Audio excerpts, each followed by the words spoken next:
¿Qué tal? Buenas tardes, bienvenidos a esta jornada informativa de Muchas Noticias Caracol. Una racha de accidentes se registró en las últimas horas en vías de la costa Caribe, el Valle del Cauca y también Bogotá. 3 personas murieron calcinadas en la vía Carreto-Barranquilla, mientras que un bus intermunicipal se volcó en la carretera que comunica a Cali y Buenaventura. Y en Bogotá, una mujer murió por cuenta de un hueco. Y en la autopista sur, en inmediaciones de San Mateo, se produjeron 2 accidentes que originaron una emergencia vial. Estamos en vivo desde varios lugares del país cubriendo estas noticias, pero comencemos en la costa Caribe, en la vía Carreto-Barranquilla. Allí está Carlos Cataño. Carlos, ¿cómo fue el choque en el que murieron estas 3 personas calcinadas?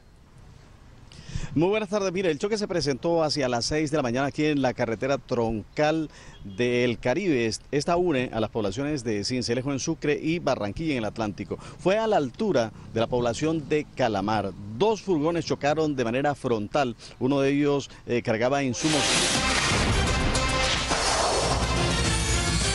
Ya regresamos con esta información de la costa Caribe. En este momento hay pronunciamiento de las personas que están en La Habana, Cuba, proceso de paz.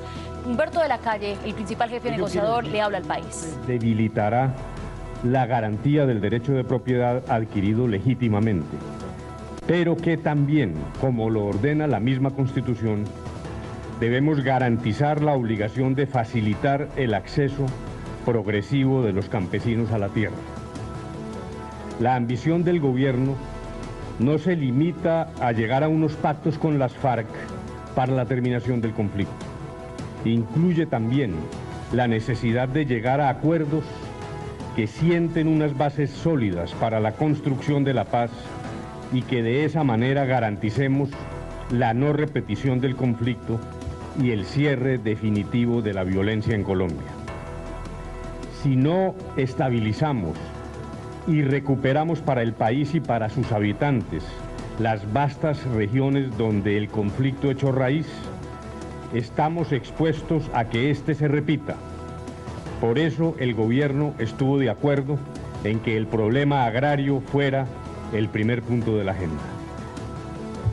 Y el comienzo de la recuperación es la ampliación del acceso a la tierra para las decenas de miles de colombianos que no la tienen o la tienen de manera insuficiente.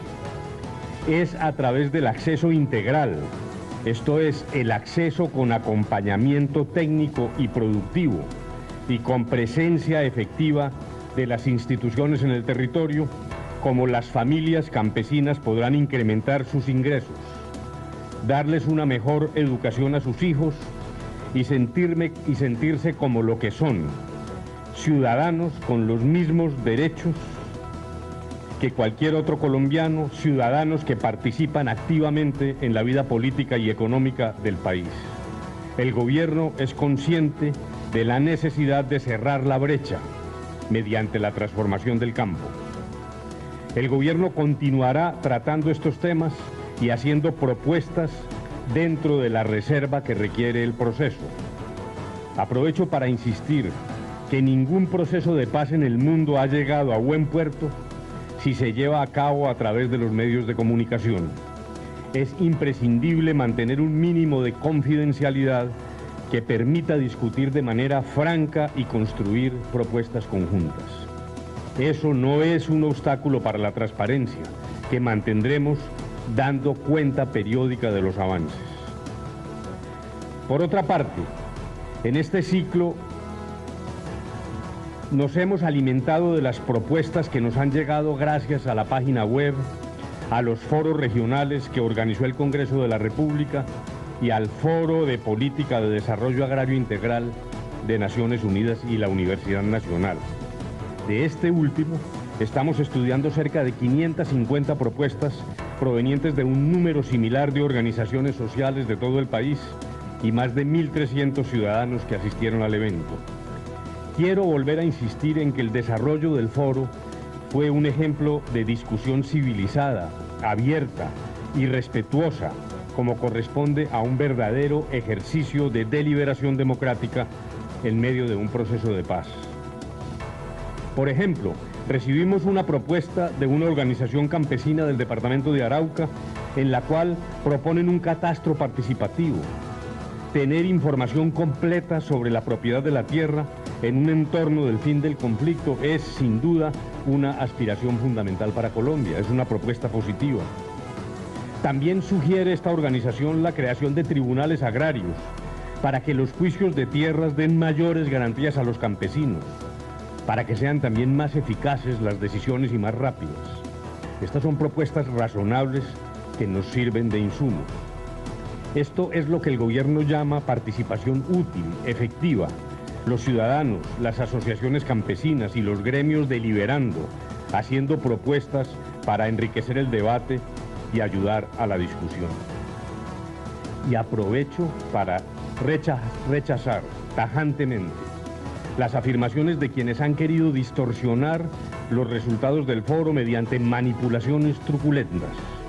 Una cosa es la crítica a la política de paz que el gobierno respeta y que hace parte del ejercicio democrático, pero otra muy distinta es tomar algunas de las propuestas más radicales y dar por sentado que ellas comprometen a la delegación del gobierno para crear alarma entre los ciudadanos.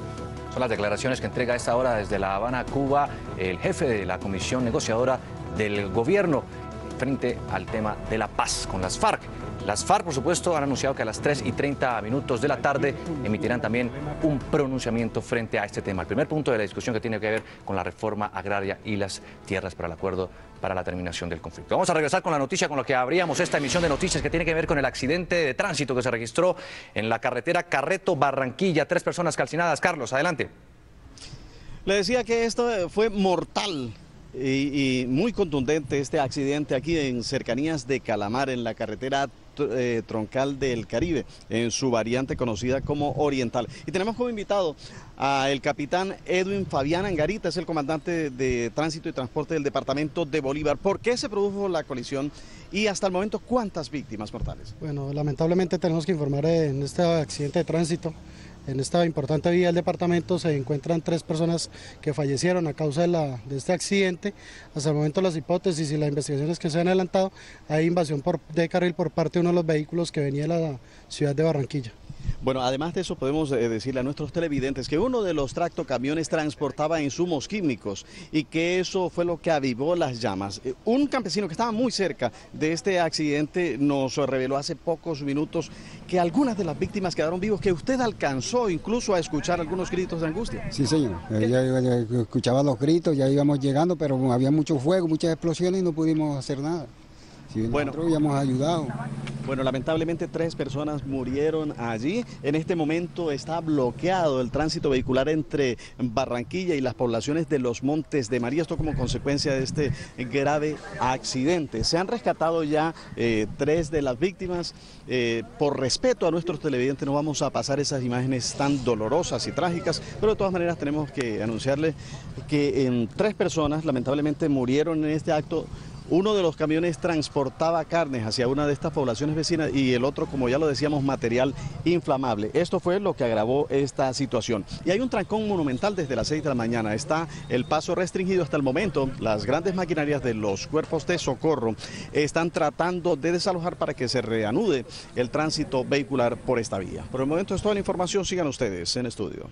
Gracias, Carlos. Buena tarde. Y la racha de accidentes también llegó a carreteras del Valle del Cauca. En la vía Cali-Buenaventura se volcó un bus de servicio intermunicipal con saldo de 8 personas heridas. Carlos Gutiérrez, ¿a dónde fueron trasladados los heridos y cuál es su estado de salud? Buenas tardes.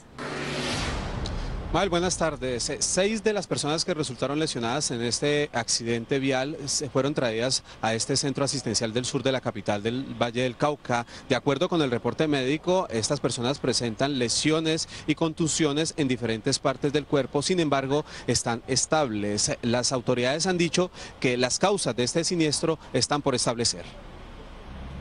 El accidente ocurrió en la vía Cali-Buenaventura, en inmediaciones de la Vuelta al Cerezo. Allí, este bus de servicio intermunicipal que cubría la ruta Cali-Dagua se volcó, según su conductor, luego de que un vehículo particular invadió el carril en plena curva. El carro se me metió, la cartera estaba mojada y él se le erizó y me metió.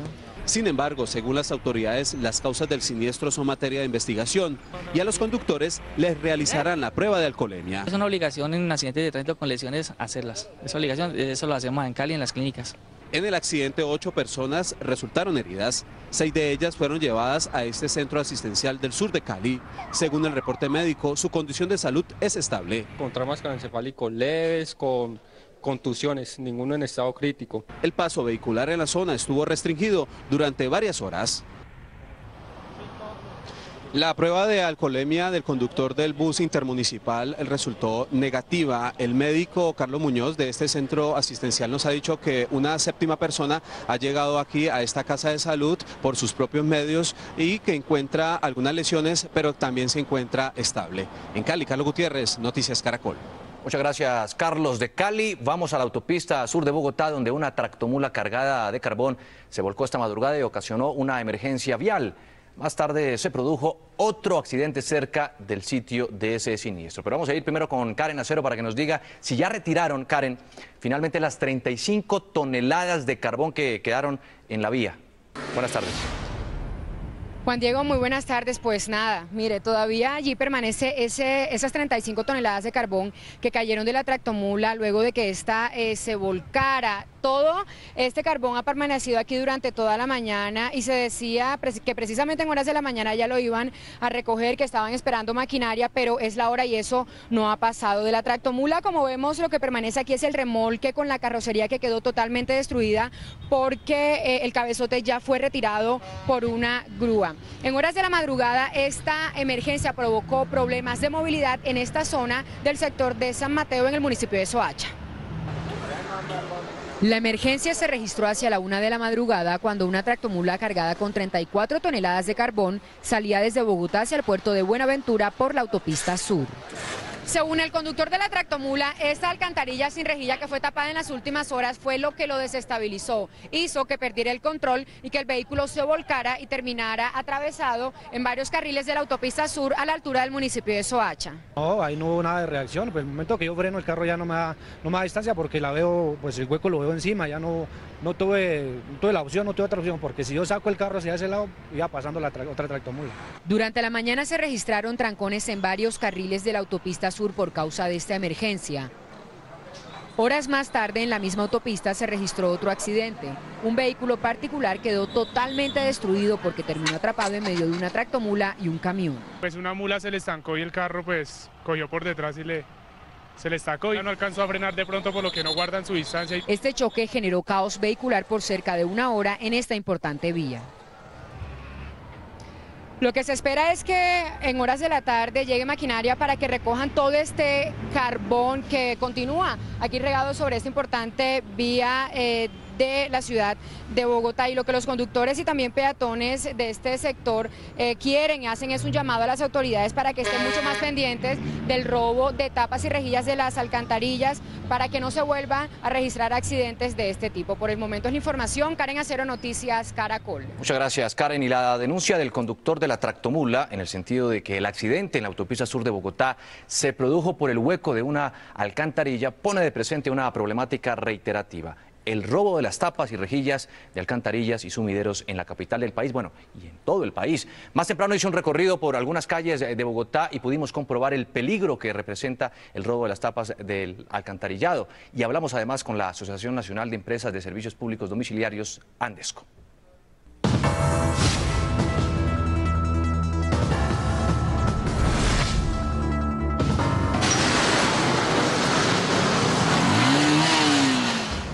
Ese incidente acaba de suceder mientras grabábamos esta nota, exactamente en la carrera 69 con calle 80. Ese motociclista no vio el hueco y por poco se accidenta.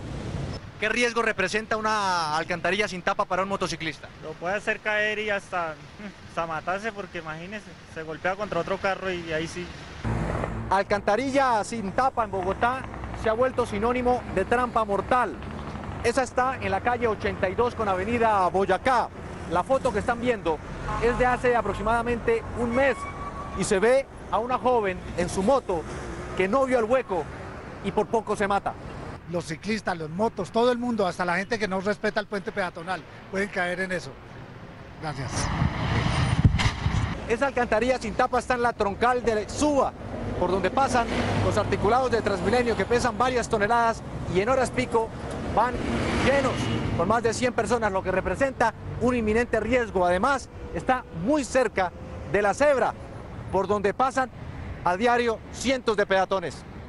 ¿Cuánto pierden las empresas de servicios públicos en el país por el robo de las tapas de alcantarillas? Este es un flagelo que las empresas hemos cuantificado en una estadística primaria alrededor de unos 10.000 a 12.000 millones de pesos solo en sistemas de alcantarillado, o sea, las tapas de alcantarilla y los sumideros de agua lluvias. Estas imágenes fueron grabadas esta mañana en el centro de Bogotá, calle Sexta. 12 alcantarillas o sumideros sin tapa que pueden ocasionar un grave accidente a un peatón o a un conductor. Pero si no pasa eso, en el mejor de los casos, es inevitable muchas veces que usted termine en sitios como este. Juan Diego Alvira, Noticias Caracol. Pues a propósito de accidentes, un hueco habría causado la muerte esta mañana de una mujer en el occidente de la capital. Y como nos cuenta Marcela Ulloa, la comunidad había advertido de manera reiterada sobre el peligro que representaba el cráter ubicado sobre la avenida Ciudad de Cali con calle 65. Según testigos, la mujer se transportaba de sur a norte por la avenida Ciudad de Cali. El semáforo estaba en verde, lo que no le permitió percatarse del riesgo que tenía enfrente. Ese hueco ha venido causando muchos accidentes. Pasan los buses y sin darse cuenta pues vienen a toda velocidad, cogen el hueco que es grande y hace tiempo está ahí y han habido muchos accidentes. Y fue ese su caso. La mujer, cuyo nombre se desconoce, perdió el control de la moto cuando el manubrio se torció como consecuencia del golpe. Cogió el hueco y pues al cogerlo la señora se desestabilizó y la buseta como que le pasó por encima. Este hueco, según la comunidad, ha sido el causante de al menos 3 accidentes diarios aquí sobre la avenida Ciudad de Cali con 65. Según ellos, ninguna voz había sido escuchada hasta hoy, cuando perdió la vida esta mujer. Los carros obviamente tienen que abrirse cuando ven ese hueco y vienen a mucha velocidad y ocasionan accidentes a otros carros. Aquí han habido volcados, atropellados. El conductor del bus fue retenido por la policía mientras adelantan las investigaciones. A las 12:48 minutos vamos a Medellín, donde un nuevo ataque con explosivos dejó 5 personas heridas, entre ellas 4 menores de edad. La más reciente acción violenta de este tipo en la ciudad había sido registrada en el occidente de la capital de Antioquia. Está Juan Pablo López. ¿Qué dicen entonces las autoridades, Juan, y quiénes podrían ser los responsables? Juan Diego, buenas tardes. Eran las 9:30 de la noche de ayer miércoles cuando acá en el barrio Belén Rincón, en el suroccidente de Medellín, se presentó una explosión. Habían varias personas departiendo, sobre todo menores de 18 años. Quedaron 5 personas heridas, 4 menores de edad que tuvieron que ser atendidos en la Clínica Las Américas y en la unidad intermedia de Belén, también aquí en el suroccidente de la ciudad. Todavía las autoridades están investigando, sin embargo, atribuyen el ataque a un enfrentamiento entre bandas delincuenciales. Les contamos la historia aquí en Noticias Caracol. Fue en esta zona residencial del occidente de Medellín donde se registró la explosión. Habitantes del sector que pidieron la reserva de su identidad por seguridad aseguraron desconocer la procedencia del ataque. Yo estaba viendo televisión cuando les digo la explosión. No sé más nada. ¿Cómo sonó? Sonó muy duro, muy duro. Según la versión de las autoridades, se trató de un artefacto artesanal que fue puesto por desconocidos.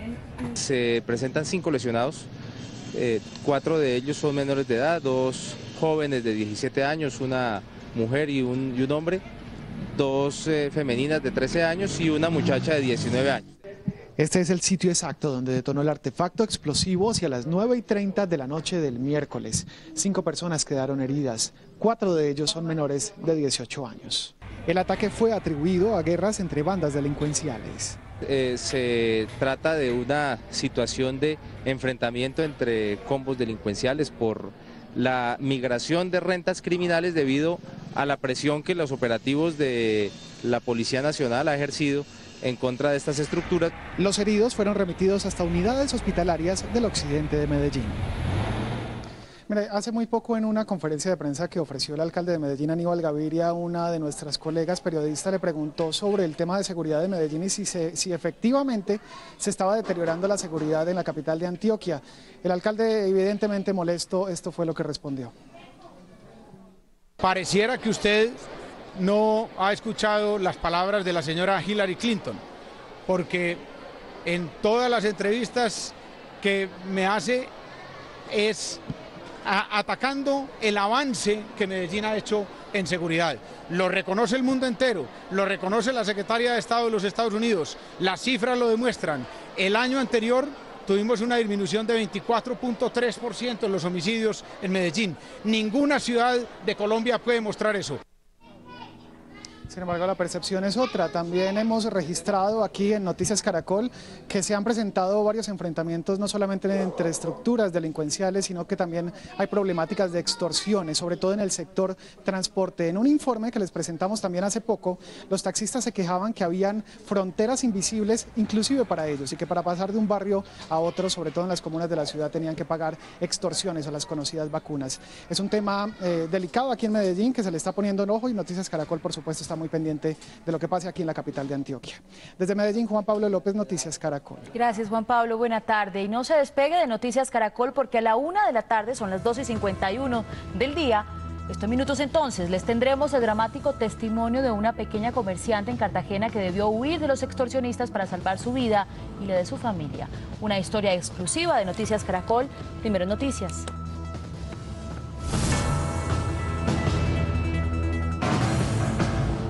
(12:52 trabajadores de la empresa Aguas de Bogotá completan casi 24 horas de protestas porque no han recibido las últimas 2 quincenas.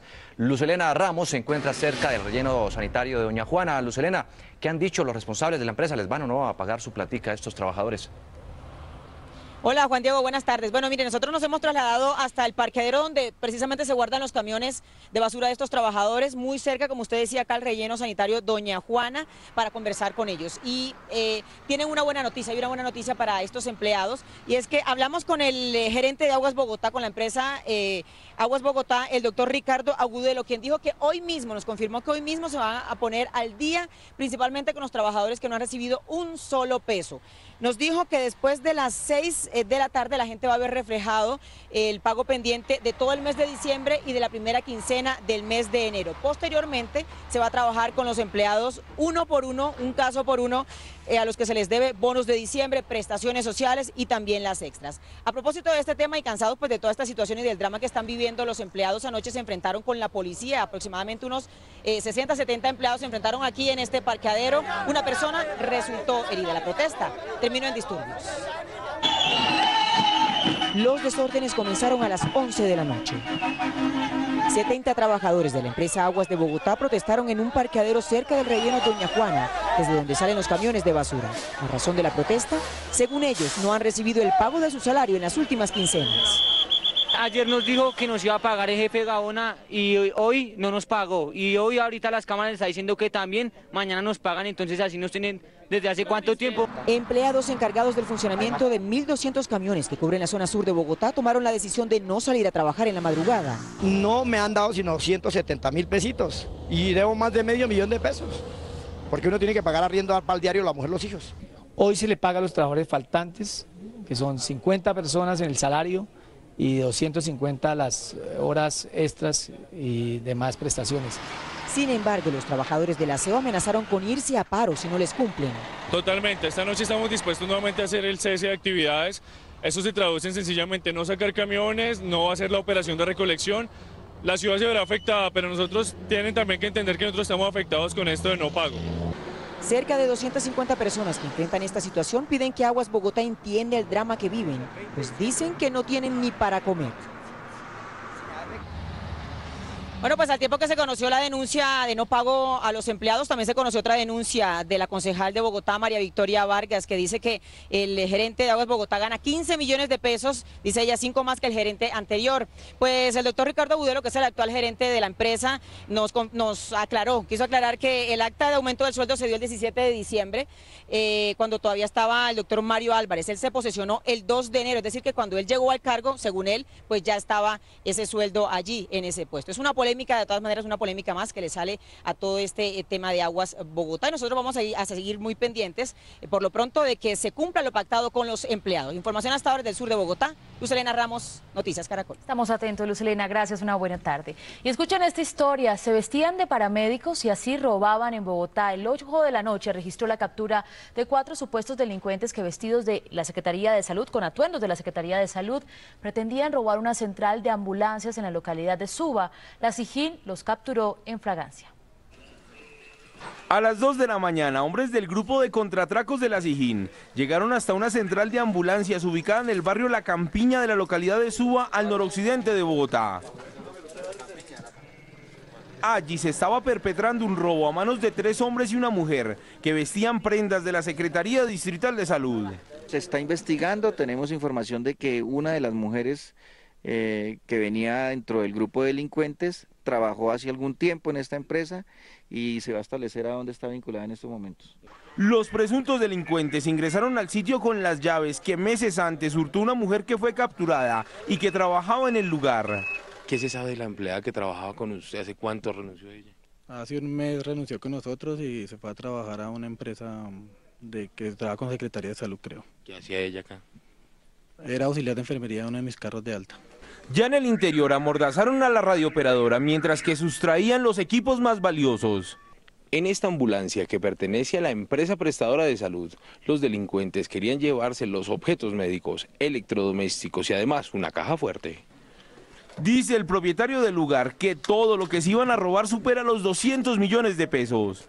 La policía investiga si los 3 hombres capturados pertenecen o han trabajado con la Secretaría Distrital de Salud. Una demolición que se adelanta en el sur de Bogotá, según los vecinos del sector, generó un incendio del cableado eléctrico de esa zona de Bogotá. Juanita Gómez se ha desplazado hasta ese punto, desde esta mañana nos ha estado informando. Juanita, ¿qué responde la empresa encargada de ese tema?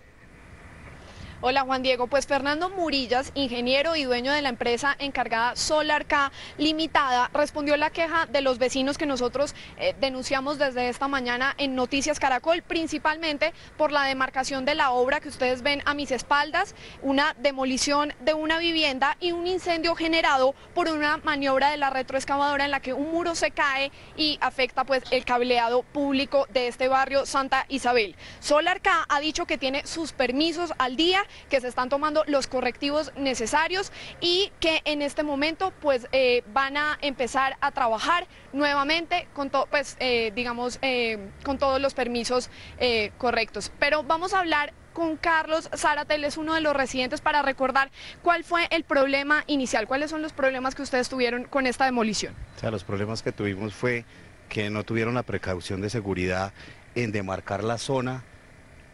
No humedecen la parte de la demolición, que esto pues está causando también incomodidad por la ola de polvo que se levanta, y lo más importante, que no nos avisaron para tener nosotros una medida preventiva en cuanto a esta demolición y de pronto haber evitado algo. Gracias a Dios no ocurrió nada debido a lo que se prendieron los cables, pero había podido haber pasado y las líneas de socorro se demoraron demasiado en venir, entonces pues en un caso de esos, en un incendio, no da tiempo para que nosotros los ciudadanos del común tomemos una medida de auxilio, ¿no? Entonces, esas son las incomodidades. Gracias, Carlos. Pues precisamente la empresa encargada Solar K ha dicho que en el tema de seguridad industrial pues van a aplicar los correctivos para que no hayan más incidentes y para que también pues se le dé seguridad a la gente, a los habitantes de este barrio. Además han dicho que se comprometen a realizar junto con Codensa la subterranización del cableado público y a repararlo completamente. 12:59 minutos de la tarde. En Cúcuta, delincuentes asaltaron un consultorio odontológico y a todos los pacientes que estaban en el lugar esperando atención. El robo quedó grabado en cámaras de seguridad. Las cámaras de seguridad instaladas en este consultorio odontológico en Cúcuta Norte de Santander registraron el momento en que 2 hombres con los rostros cubiertos encañonan a los pacientes y les robaron las pertenencias. La persona llegó al sitio, y inmediatamente llegaron a buscar al paciente que estaba acá, que tenía un dinero que acababa de sacar del banco, hurtó el dinero y aprovechando el momento, estos ladrones empezaron a quitarle las prendas, las pertenencias a las personas. La policía logró capturar a los presuntos responsables del hurto. La rápida información a las unidades policiales permiten su reacción, capturar a 4 personas, de acuerdo al cotejo que se está haciendo con las cámaras de video, verificar si estas personas participaron en la misma actividad ilícita y se incauta de igual manera 2 armas de fuego. En esta semana se han registrado en Cúcuta 2 robos bajo esa misma modalidad.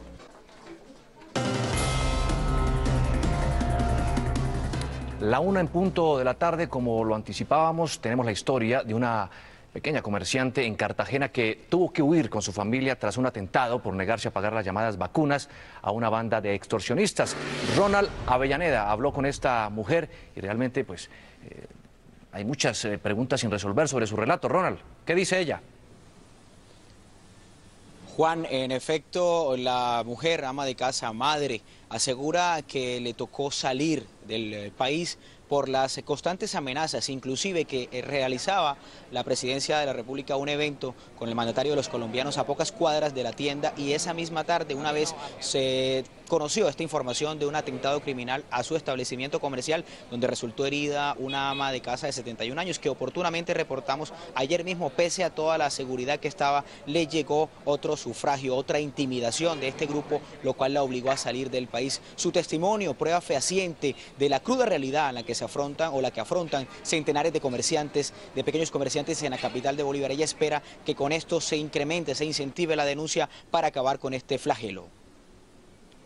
Atemorizada y con sus sueños destrozados, partió de Cartagena esta comerciante, víctima de extorsión, a quien en las últimas horas delincuentes le hicieron un atentado criminal en su tienda del barrio El Pozón para obligarla a pagar vacunas. Aquí el que paga, y muchos comerciantes saben que es así, está condenado a morir. Cuando ya no tienes para seguir alimentándolo, la cuota es la muerte. Noticias Caracol acompañó a esta emprendedora y valiente mujer hasta el aeropuerto Rafael Núñez, donde compró los tiquetes de su familia para emprender un viaje sin regreso. Salí prácticamente corriendo por una última amenaza que tuvimos ayer en las horas de la tarde cuando estuvo el presidente. El patrimonio de 12 años de trabajo se vino a pique por cuenta de las extorsiones. ¿Qué le decían? Que más bien pagáramos, o estaba en peligro la vida de mi hijo, la de mi esposo y la mía. ¿Cuánto le exigían? 20 millones de pesos. La Policía Metropolitana de Cartagena reiteró las garantías para las víctimas de extorsión en la ciudad.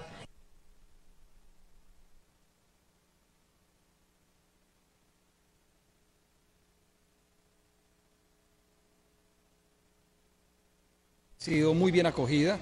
Diariamente se reciben 30 denuncias por extorsión en diversos sectores de Cartagena. Hay que decir dos situaciones brevemente, y es que los comerciantes aseguran que una vez que capturan a estos extorsionistas se incrementan las amenazas contra ellos, y si la captura se da por parte del Gaula, de la inteligencia, en las afueras de los establecimientos, previo pago de las extorsiones, luego en alguna situación cuando los jueces dejan en libertad a estos individuos, los atacan y los intimidan, y también están pensando en el barrio El Pozón ya cerrar las tiendas, lo que generaría un desabastecimiento para estas personas que viven en el área periférica de la ciudad. Ronald Avellaneda, muchas gracias por todo el reporte. Y a propósito de extorsiones, la policía capturó a 2 personas indicadas de extorsionar, secuestrar y asesinar a comerciantes y tenderos en Chocó, Antioquia y Bolívar. Uno de los detenidos se movilizaba en una ambulancia. A partir de ese momento usted se encuentra capturado por los delitos, por el delito que le acabo de leer. Este es el momento en que agentes de la policía capturan a alias El Ratón, quien según los investigadores es el jefe de una organización criminal conocida como Renacer, que actúa en Chocó y Antioquia. El hombre es detenido justo antes de ingresar a un hospital en Medellín, en donde pretendía someterse a una cirugía para recuperar la movilidad de uno de los brazos, en el que habría sufrido heridas durante un enfrentamiento con las autoridades. Durante la detención, los uniformados encontraron documentos falsos con los que alias El Ratón se hacía pasar por miembro de la Cruz Roja. Además, incautaron una ambulancia en la que se movilizaba este presunto delincuente por Antioquia y Chocó, departamentos donde, de acuerdo con los investigadores, extorsionó y asesinó a más de 40 personas en menos de 6 meses. En Cartagena también las autoridades dieron un golpe a la extorsión. Observe a este hombre, dialoga con su víctima, un propietario de una tienda en la capital de Bolívar. Luego de varios minutos, el comerciante saca en una bolsa 50 millones de pesos, dinero que según él le exigía al delincuente a cambio de no atentar contra su vida. El tendero abandona el sitio. Minutos después también sale del lugar el presunto extorsionista, que de inmediato es reducido por hombres encubiertos del Gaula de la policía.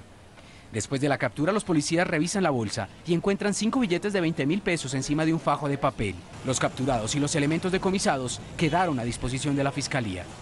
La policía capturó en las últimas horas a uno de los supuestos jefes de la conocida calle del Bronx, ubicada en el centro de la capital. El detenido está señalado de haber asesinado a más de 100 personas en Risaralda y Bogotá. Un grupo especial de la policía llegó hasta una finca ubicada en Risaralda, en donde se encontraba escondido John Freddy Raigosa, alias Peligro.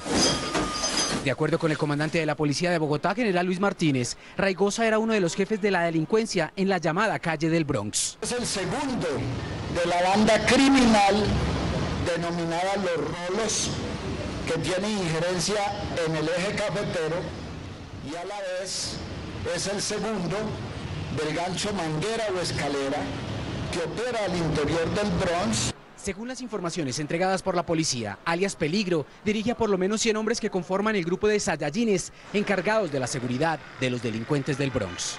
Este gancho es el que domina el 50% del tema de microtráfico en la famosa calle del Bronx. Con esta captura, dice el oficial, además se puso al descubierto la identidad del máximo jefe de esa zona de Bogotá. Así como cayó alias Puntilla o Peligro, lo vamos a tener en buen recaudo. Además de eso, tenemos identificadas más de 15 propiedades de esta estructura criminal. Y agregó que alias Ringo ya se ha comunicado con las autoridades para entregarse. César Chaparro Pinzón, Noticias Caracol.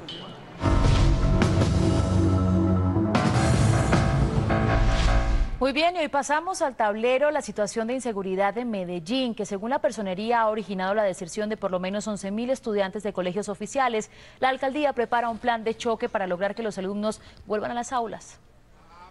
La Personería de Medellín denunció que 11.000 estudiantes de diferentes colegios de las comunas de la ciudad desertaron por problemas de orden público. Sienten temor, claro, por esta violencia que se vive en estas comunas, y es el llamado que hago a las autoridades competentes, a la administración municipal, a la policía, a la fuerza pública, de tomar todas las medidas necesarias para garantizar el derecho al estudio a estos jóvenes. Sin embargo, el alcalde de Medellín aseguró que una de las estrategias es poner mejores colegios y que la problemática de deserción necesita un estudio más riguroso. Y desde ya implementaremos las medidas anteriores que han dado resultado y medidas nuevas que sean necesarias. Medidas como poner policías a las afueras de colegios como este, asimismo hacer rutas seguras con gestores pedagógicos que acompañen a los menores para llegar hasta las instituciones. Las fronteras invisibles tienen en vilo la educación pública en Medellín y la administración buscará soluciones para afrontar la deserción escolar. La Corte Constitucional tiene en el banquillo las altas pensiones que obtienen algunos funcionarios del Estado. Demandantes, gobierno, autoridades y asociaciones de pensionados debaten el tema desde muy temprano en audiencia pública. A esta audiencia asistieron todas las partes involucradas. Los primeros en hablar fueron los demandantes, quienes consideran que las pensiones para congresistas y magistrados son excesivas. En el 92 se creó un régimen especial que fija pensiones o permite pensiones que están muy por encima de esos 25 salarios mínimos. Hoy tenemos pensiones de 22, 23, 24 millones de pesos. Lo que le estamos pidiendo a la Corte es que haga cumplir la Constitución tal y cual fue diseñada en el año 2005. Pero ¿cómo se están pensionando en la actualidad los congresistas? Lo que pasa es que a ese salario se le ponen otras arandelas como bonificaciones, como gastos de representación, en algunos casos que han denunciado a la opinión pública, viáticos, pasajes, etcétera, con lo cual incrementan muy por encima del 75% del salario del último año el monto de la mesada pensional. Los representantes de los pensionados dijeron que habría un abuso de poder si se tumban las pensiones de los congresistas, tal y como lo están planteando hoy. Si se altera la voluntad del legislador constituyente por el juez constitucional, se estaría ejerciendo, señores magistrados, una atribución constituyente que la Constitución política no les ha otorgado. Hacerlo significaría la limitación de funciones o un abuso de poder. El gobierno representado por el Ministerio de Trabajo también se pronunció. Los problemas de inequidad que son evidentes y saltan a la vista en esta presentación. Mientras más alta la pensión, proporcionalmente más alto es el subsidio del Estado. Por lo tanto, no hay un efecto redistributivo en el sistema pensional. Una vez concluida la audiencia, los 5 magistrados entrarán a estudiar el tema para tomar una determinación unánime. Si no lo logran, unos conjueces tendrán la última palabra. Y según cifras oficiales obtenidas por Noticias Caracol, mientras unos pocos exfuncionarios del Estado tienen pensiones de más de 15 millones de pesos, casi el 70% de los jubilados apenas tienen una mesada de entre 1 y 2 salarios mínimos. El asunto refleja, según los expertos, una gran desigualdad.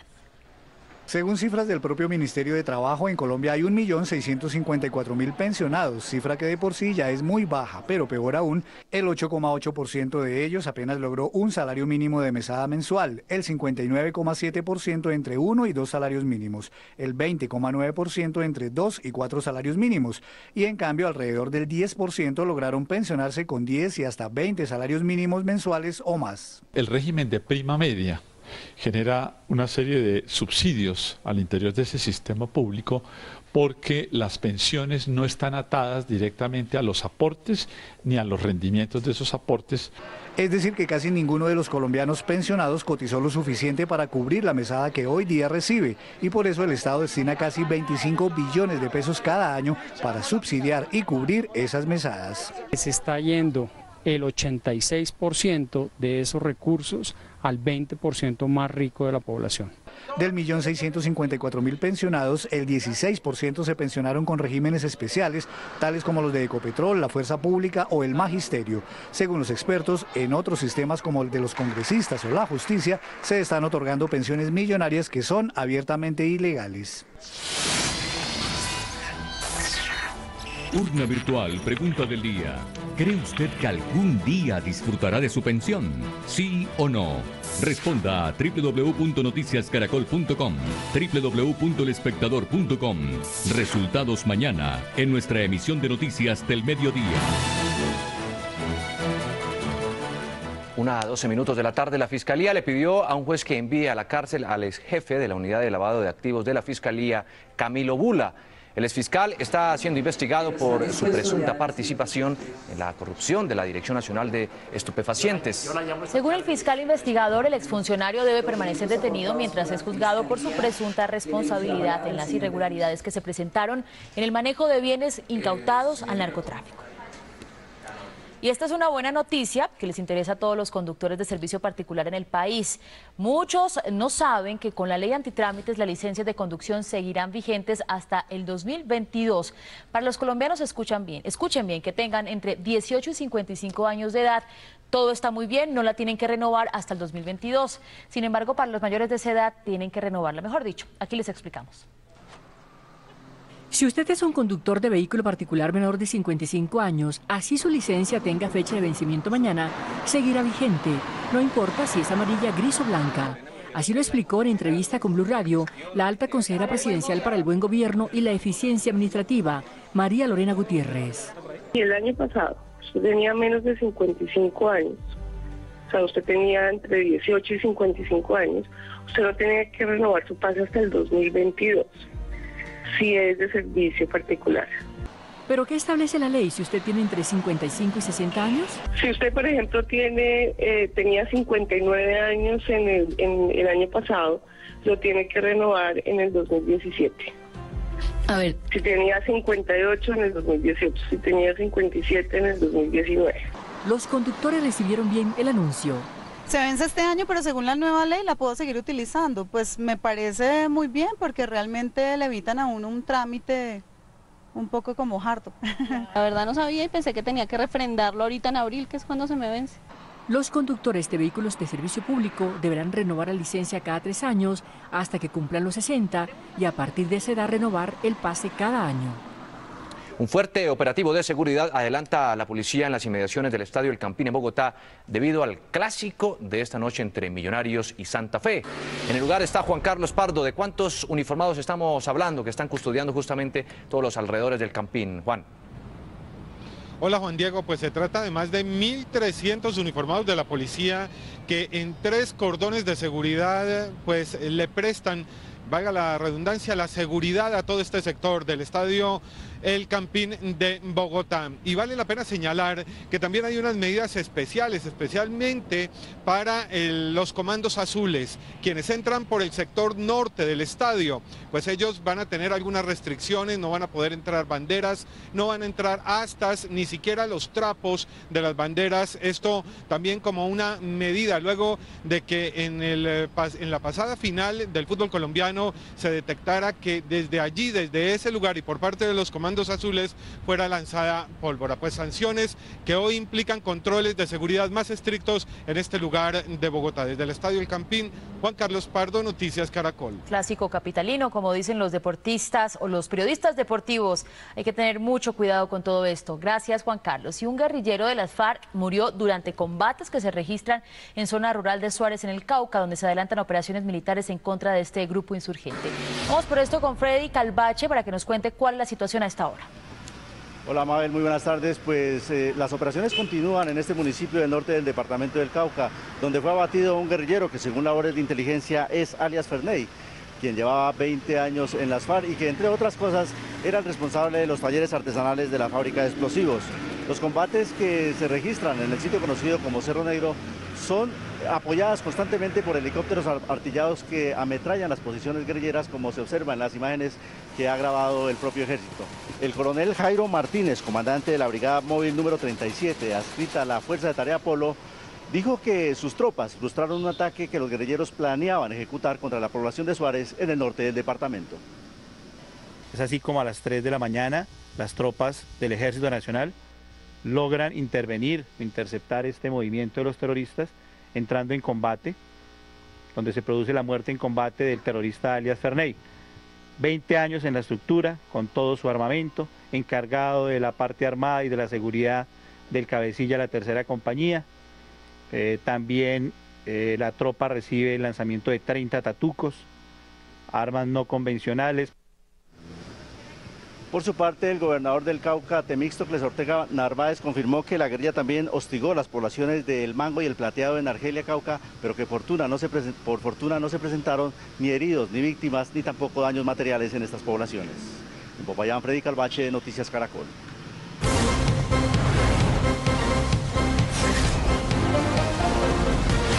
Un empresario colombiano entabló una tutela en República Dominicana contra el director de la agencia antidrogas de ese país, a quien acusa de haberlo maltratado por ser colombiano y de mantener decomisada su avioneta. Bruno Lachman hoy se define como un colombiano indignado. El empresario, que tiene un taller para pequeños aviones en Barranquilla, volaba con su amigo su avioneta desde Colombia a Miami y asegura que por mal tiempo tuvieron que parar en República Dominicana, donde comenzó su odisea. Nos para la Dirección Nacional de Control de Drogas para una requisa, la cual consideré normal, no las efectuaron, no encontraron nada dentro del avión, nada absoluto, y nos dicen: usted está detenido por investigación.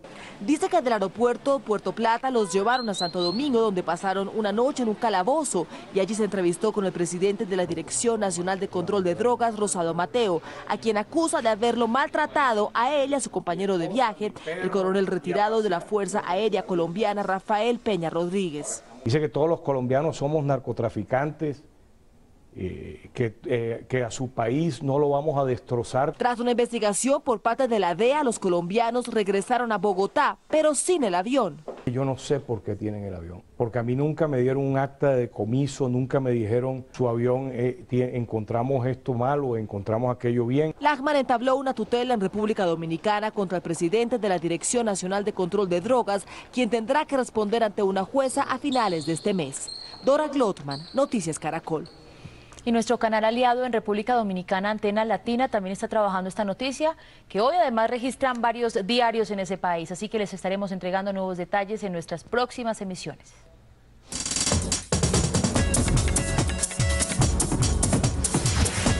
Las redes sociales han sido cruciales en el debate sobre el verdadero estado de salud del presidente Hugo Chávez.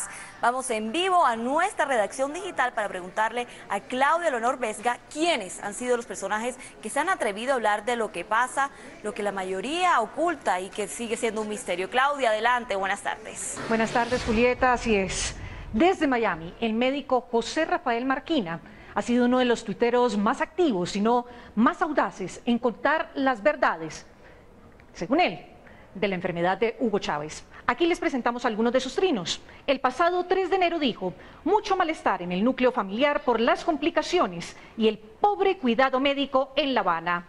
Otro de sus anuncios sobre Chávez fue el siguiente: la familia decidió continuar el soporte artificial y esperar un milagro. En diciembre, el doctor Marquina se atrevió a decir que la cirugía Hugo Chávez había sido un total fracaso, lo que le valió un sinnúmero de críticas. Hoy desde el banquillo no de los acusados, sino de los acusadores, Marquina rechaza la foto falsa publicada por El País de España. Con este trino: no estoy de acuerdo con la publicación de la foto del diario El País. Se puede informar sin tanto sensacionalismo. Y para terminar, les tengo datos curiosos del video que reveló todo el engaño sobre esta fotografía de Chávez. El video, titulado en YouTube como Intubación de acromegalia, tenía hasta ayer a las 10 de la noche menos de 87.000 reproducciones. Hoy ya supera las 124.000. La identidad de su protagonista, un hombre de 48 años para esa época, no se ha podido establecer. Recuerden que pueden reconstruir toda esta historia, casi una novela periodística, en nuestra página de internet noticiascaracol.com. ¿Cuál cree usted que sea el real estado de salud del presidente de Venezuela, Hugo Chávez? Cuéntenos en @noticiascaracol. Almacenan y nos entregan dosificadamente el agua. Noticias Caracol. Protegerlos. Escuchen esta noticia. A partir de hoy, las empresas que contraten a las mujeres que han sido víctimas de la violencia recibirán varios beneficios tributarios. La medida que fue anunciada hoy en la Casa de Nariño busca integrarlas, a las mujeres, a la vida laboral. El anuncio fue realizado por el ministro de Trabajo, Rafael Pardo, quien resaltó que con esta nueva medida se busca dar mayor protección a las mujeres víctimas de la violencia y a la vez estimular la contratación en las empresas. El 200%, o sea, el doble de lo que le paga en salarios y prestaciones, puede descontarlo de los impuestos durante ese año.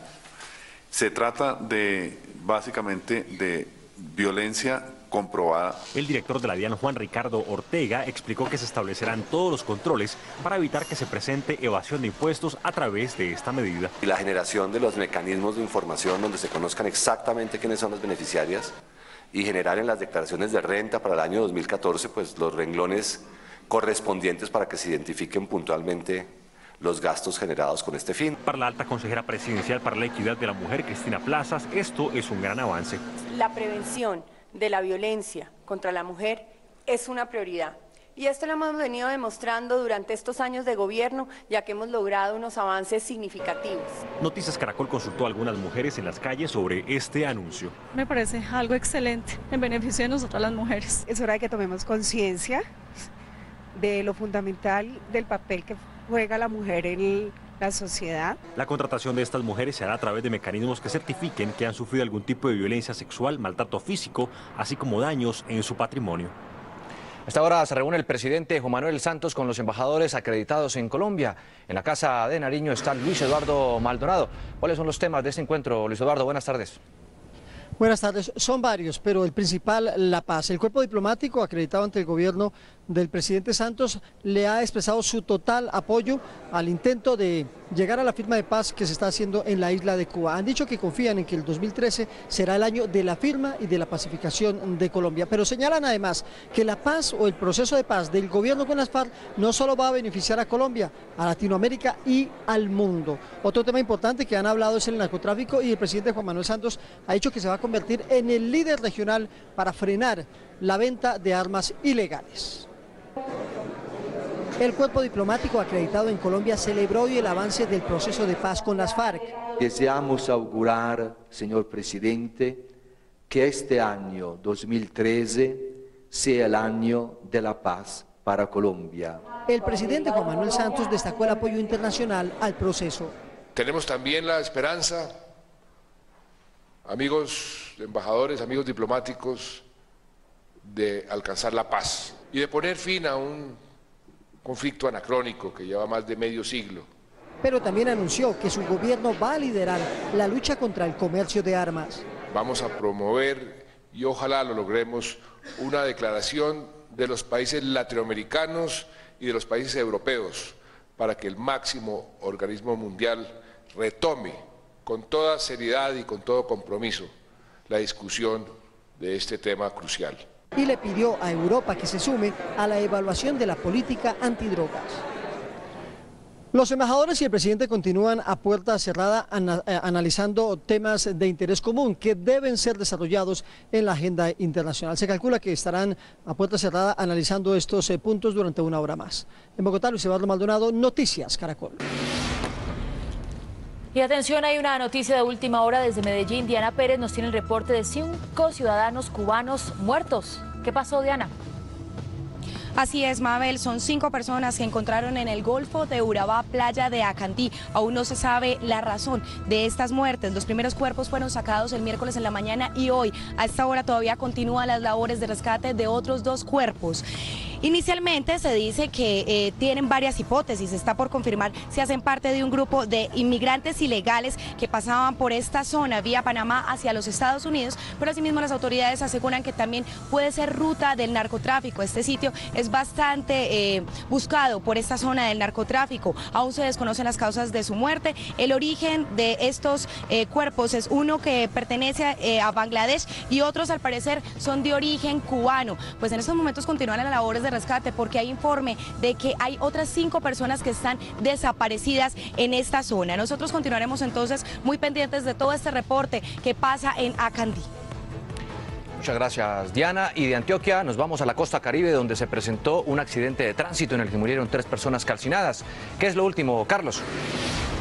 Juan, lo último es que hace pocos minutos fue restablecido el tránsito vehicular por acá por la carretera oriental. Esto es en los departamentos del Atlántico y Bolívar, exactamente en las estribaciones de los Montes de María. Todo como consecuencia de un trágico accidente que dejó 3 personas calcinadas y 2 vehículos totalmente convertidos en chatarra. Finalmente los organismos de socorro rescataron a las 3 víctimas y ahora fluye este trancón que se produjo por más de 7 horas. Y en la autopista sur de Bogotá también se registraron 2 accidentes de tránsito en las últimas horas. Allí está Karen Acero. ¿Qué es lo último? Mabel, lo último es que por fin llegó la tractomula donde va a ser depositado todo este carbón que por más de 12 horas permaneció aquí en la autopista sur a la altura del sector de San Mateo en Soacha. Esta retroexcavadora lo va a recoger y lo va a depositar, como les decía, en esta tractomula y la normalidad volverá a ese sector. Para terminar, en horas de la mañana algunos comerciantes llegaron a este punto y se llevaron parte de ese carbón para cocinar algunos alimentos y venderlos. Lo que han dicho los representantes de los dueños del cargamento es que por favor esas personas no utilicen este carbón porque este es utilizado única y exclusivamente para fundir acero. Karen Acero, Noticias Caracol. Importante esa recomendación. Muchas gracias, Karen. Y en Cartagena se vive el drama de las extorsiones. Una comerciante asegura que tuvo que huir de la ciudad con su familia tras ser víctima de un atentado por no pagar la llamada vacuna a las bandas criminales. ¿Qué es lo último, Ronald?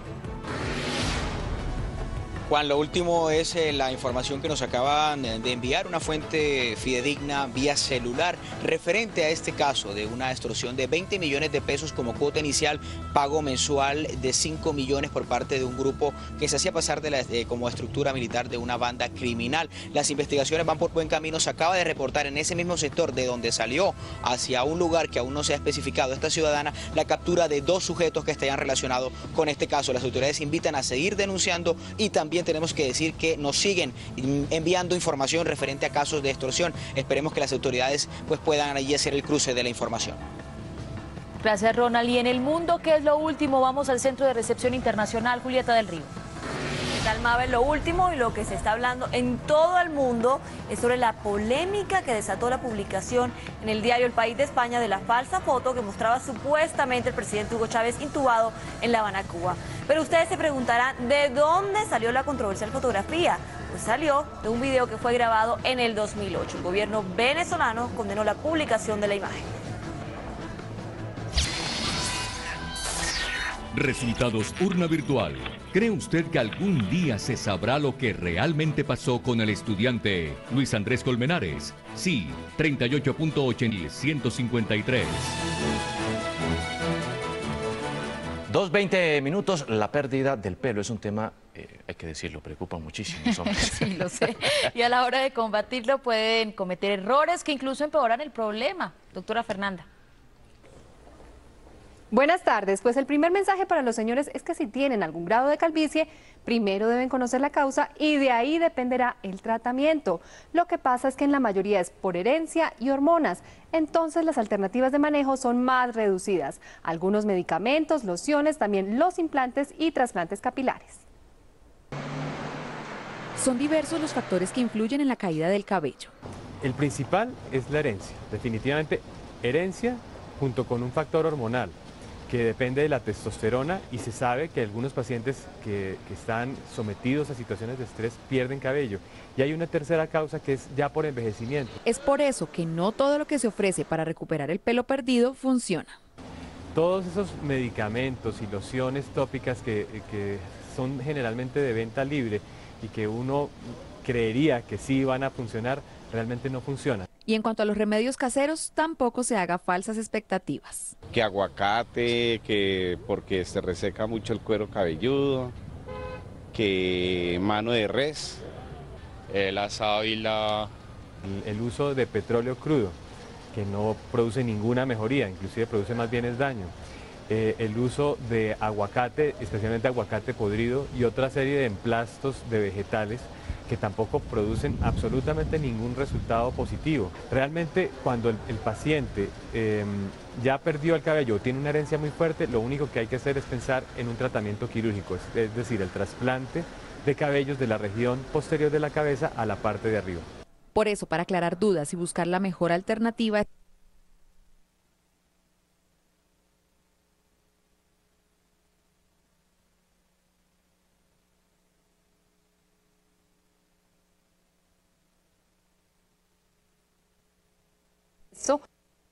hay que tener en cuenta lo que se come, sino también a qué hora se come. El estudio realizado por investigadores de las universidades de Murcia, Harvard y Tufts ha llegado a la conclusión de que aquellos que almuerzan tarde, es decir, después de las 3, pierden menos peso que quienes toman su almuerzo temprano. Según estos científicos, la hora del desayuno y de la comida de la noche no influyó en la pérdida de peso. Así que a almorzar temprano. Muy bien, y termino con una noticia que parece de ciencia ficción, pero no lo es. A un hombre en el Reino Unido que perdió la nariz debido a un cáncer, le van a trasplantar una nueva que sus médicos crearon con células madre, primero sobre un molde, y que ahora se encuentra terminando de crecer en su propio brazo para ser trasplantada muy pronto. Los médicos aseguran que va a ser todo un éxito. La nariz de este hombre será exactamente igual a la que perdió por la enfermedad y seguro que el procedimiento va a ser un éxito porque hace poco ya se utilizó la misma técnica, pero con un paciente que había perdido una oreja. Termina la información de salud, que tengan una feliz tarde. Juan de Acosta es un municipio del Atlántico que se levanta airoso, siempre alegre y vestido de sol. En esa atmósfera cálida que está descrita en el himno local, de cada vivienda brota el mismo ruido incesante. En este lugar, cada casa es un pequeño taller de confecciones. Esta puntada hay que mejorarla. Afranio Solano fue uno de los primeros nativos en transformar la suya en una fábrica de ropa. Tenemos ya 15 años. Al descubrir que el negocio era rentable, otros habitantes se sumaron. El casco urbano de Juan de Acosta tiene aproximadamente 8.000 habitantes, de los cuales cerca de 6.000 se dedican a la confección. Un fenómeno que transformó lentamente la vocación que tenía el poblado. El mercado de algodón, maíz y yuca dio paso a otros productos más complejos. Y todas las casas, todos los hogares de Juan de Acosta hay una máquina de coser. Con el alma puesta en su oficio, estos colombianos han logrado enviar sus prendas a otras regiones del país y también al exterior. Tenemos 5 años de estar exportando para Venezuela. Por eso en Juan de Acosta es muy extraño encontrar gente sin trabajo. 16 operarios, más buscamos personal para pulir las prendas. También le han abierto el horizonte a jóvenes como Angélica Solano. Con eso es que me están pagando la carrera. Y así, a fuerza de trabajo y constancia, los entusiastas microempresarios costeros han sabido capotear los temporales y salir siempre a flote. Nos vamos, gracias a todos ustedes, nuestros televidentes. Los invitamos a ver El Precio es Correcto. Noticias Caracol, primero en noticias. Buenas tardes. Buenas tardes.